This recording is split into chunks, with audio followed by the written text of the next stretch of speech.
opinion, and I'm not responsible for how you interpret it or how you incept it. So I hope you all had a good Mother's Day. You celebrated the women, uh, the mothers figures in your life, both gone and currently with us. And that was our last topic about appreciating all mothers who come in all shapes and forms, and also during different times in our lives, difficult times, happy times, and also the normal times. Uh, Today we are going to talk about action and reaction.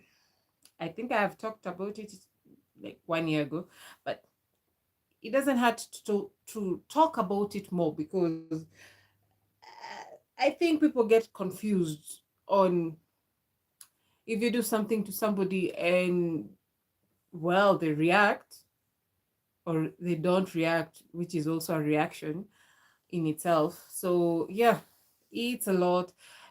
And in different friend groups, in different settings, either workplaces, just social gatherings, or just normal, even in family gatherings. Uh, I have a weird thing, huh?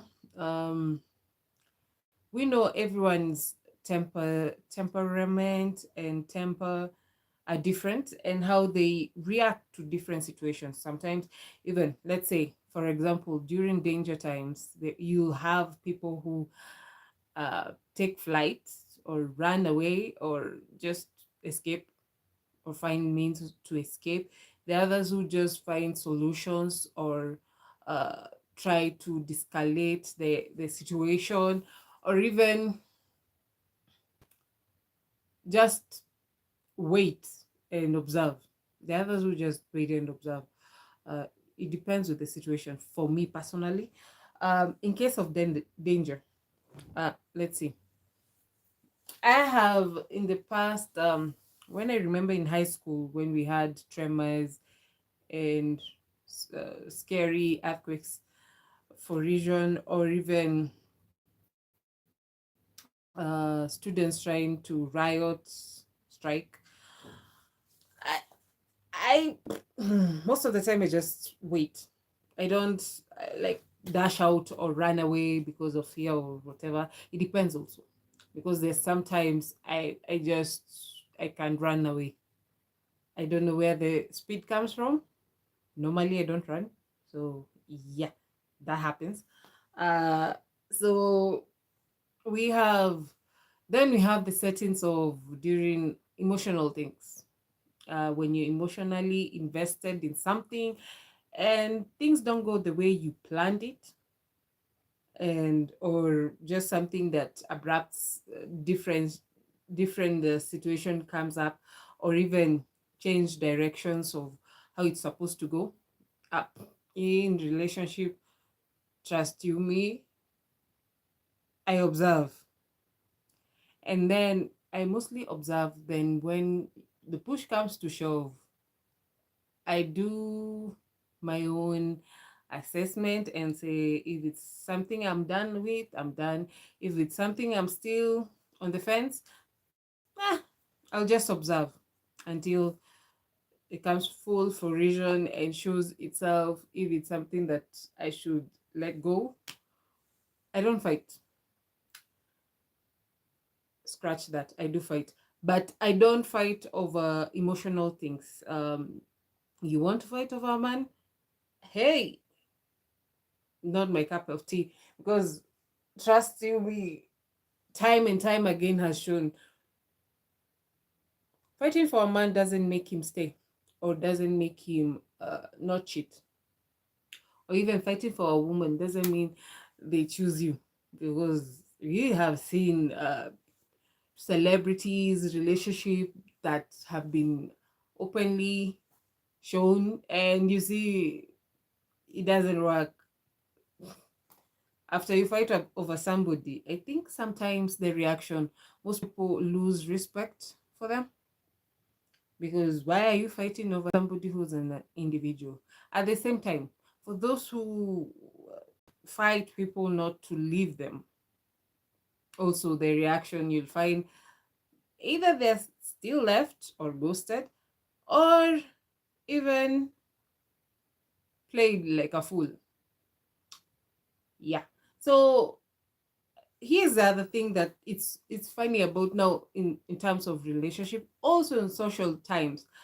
Whenever someone or individuals decide to do a particular thing, and then they assume you're going to go for whatever they are proposing, or they never, okay, I don't know, it's never crossing their mind that you can say reject whatever they're presenting. Now, for example, uh we've had scandals about churches, and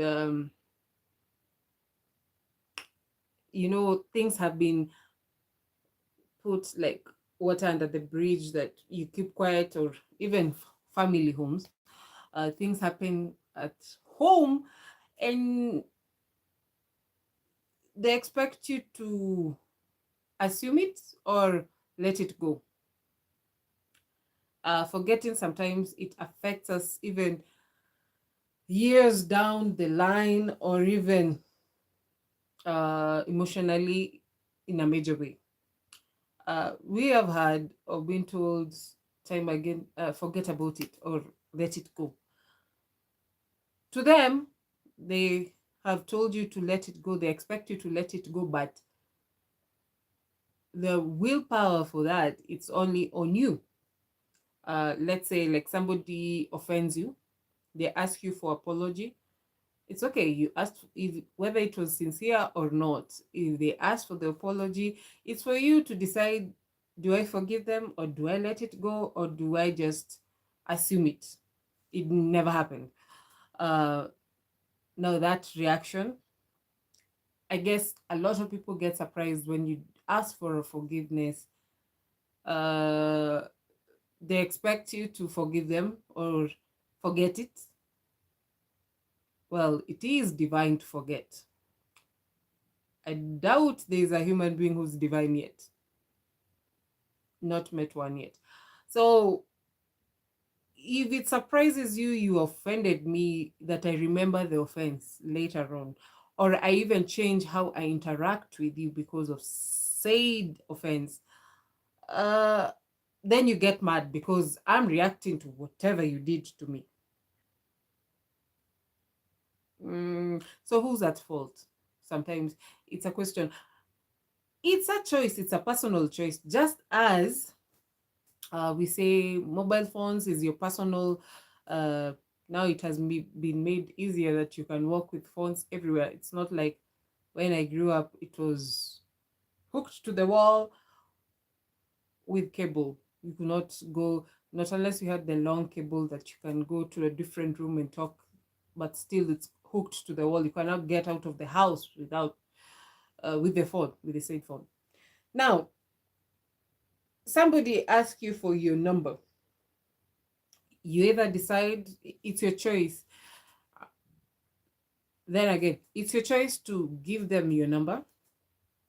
And later on, it's your choice to even reply to their text or even pick their call.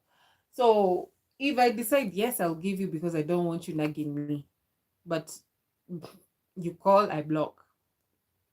Then you get mad because it's my person. I can choose who I want into my energy circle, or so to say, maybe. So a lot of people get offended about reaction more than what they did, and a lot of people have amnesia about the offense.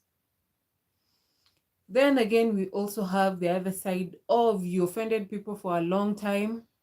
Don't even ask for apology. Just because people are cordial with you in public doesn't mean they tolerate you in private. We might be, yeah, even in private we can tolerate you, but doesn't say a lot. Uh,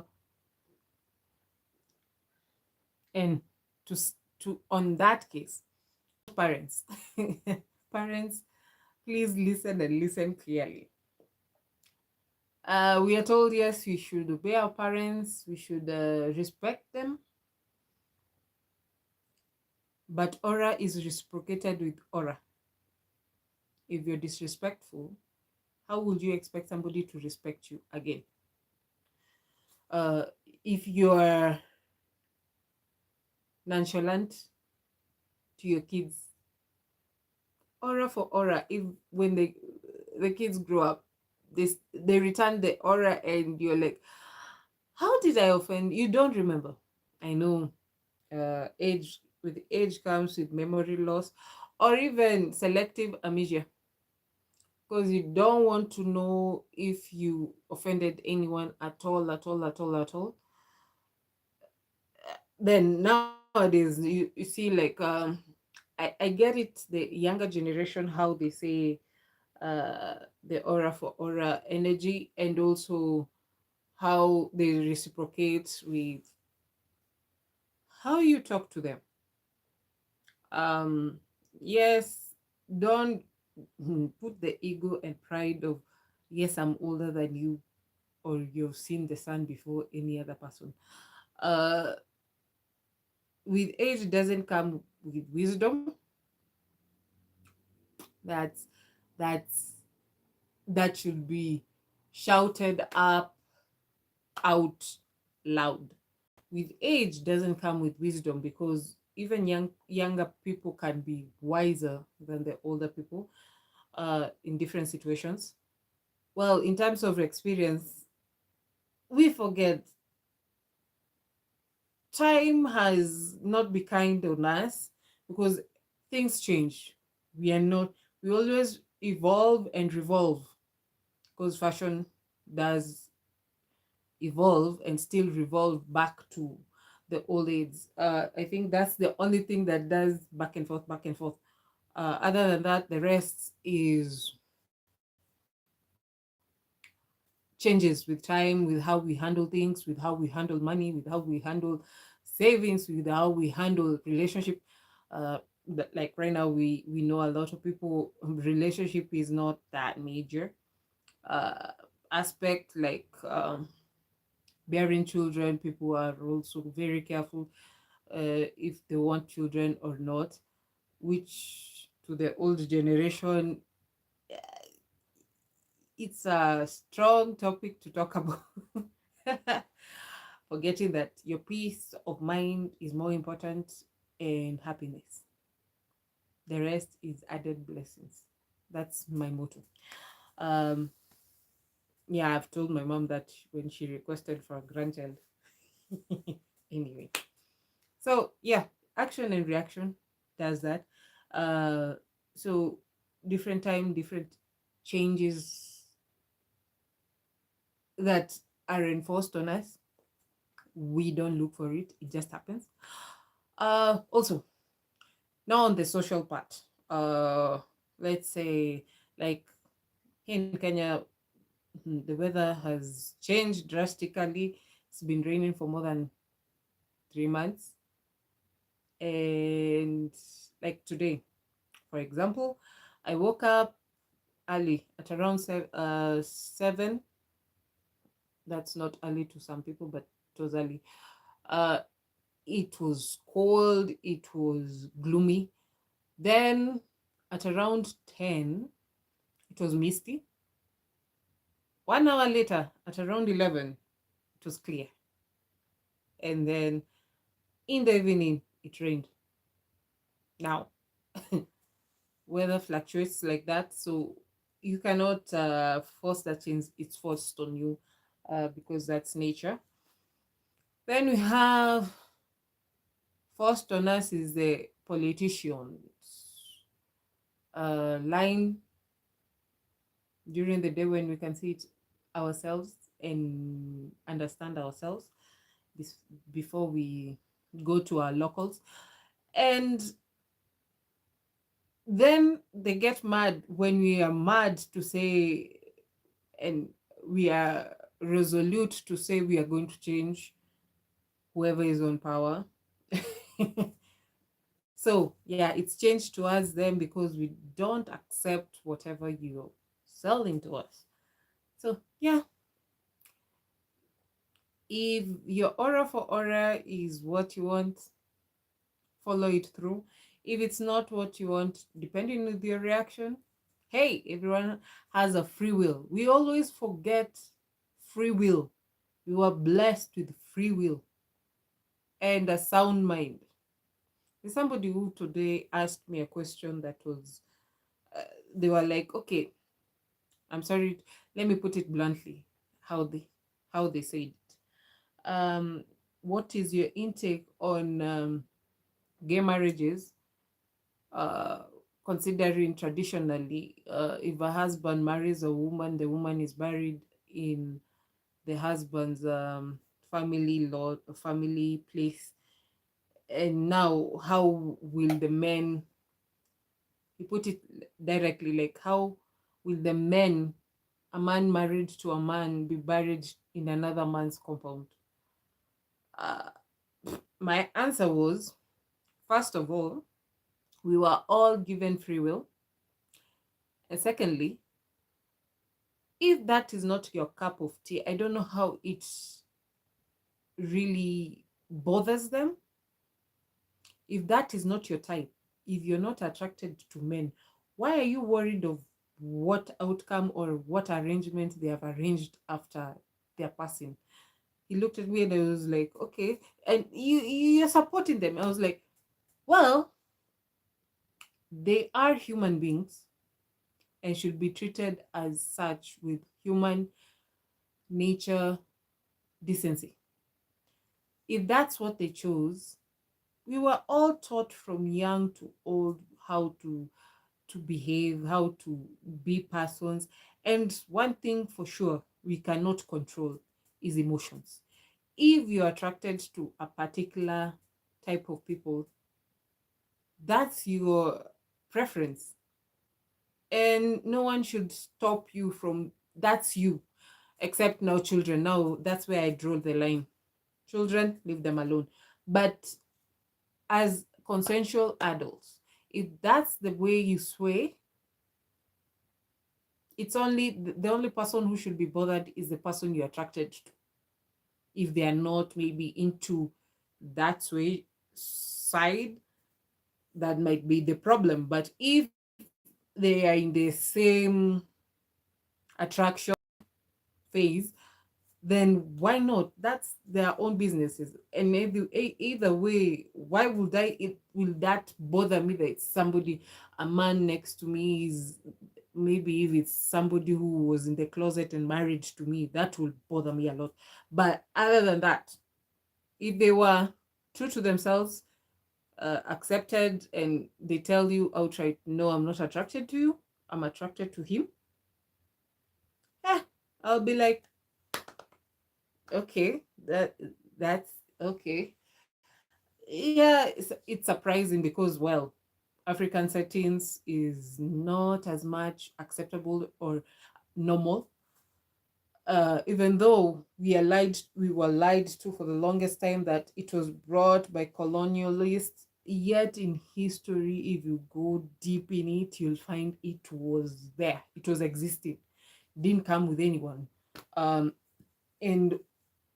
the ones who are known to practice it were shamed and sometimes even killed before this new era of 21st century, back before the colonialists.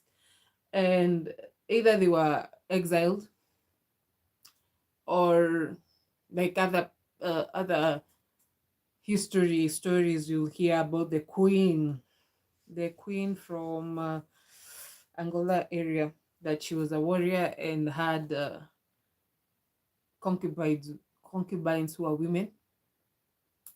Yeah. And she was still a queen and she still ruled the kingdom for a long time. And she was a force to be reckoned. So I say sometimes it's washed down, maybe because it was washed down in the when during Christianity was being spread out. But anyway, it was there. But doesn't mean does it mean that I am for it? I am for human decency. I'm don't call me affiliate or I'm just saying it shouldn't be like killing somebody because of such issues of emotions or affection. To each is their own. The one that I am really peeved and pisses me off is being in the closet and lying while living a double life. That's the only thing that peeves me off. Uh, like really pisses me off. Other than that, my answer was like, if it's not your type, then why are you worried? If it's somebody who came and approached you, saying no doesn't make you that you are like, oh yeah, people will see me in a different light. It's somebody who approached you, said, like, normally, even a girl, you approach a girl and she says no. Well, nowadays, saying no is even more dangerous because GBV is happening a lot because of such. People are uh, react differently during rejection, which is something to worry about. Um, Being rejected doesn't mean that's the end, and I'll repeat it again. Being rejected doesn't mean that's the end, because if that person was not your type or she was not attracted to you, doesn't mean another girl will say no. Considering women are more we are the populous gender in the world than men. So why, if one girl can say no to you, you think another girl will say no? And if another girl says no, there's another girl until you find your one. But anyway, we have stalkers also. That's a reaction of an obsessive disorders, a lot of it. And sorry to say, some people do self-medication because they are suffering from such issues. And anyway, I don't know what we'll do to make it better for us living harmoniously and for a better world. That's all I had for you today. Thank you for those who joined, for those who've liked, for those who have subscribed, coming back for more discussions, and for more learning, for more having opinion, and for more listening to my rambles. Until next Tuesday. Bye bye bye bye bye. Yeah. Itchy, itchy, itchy.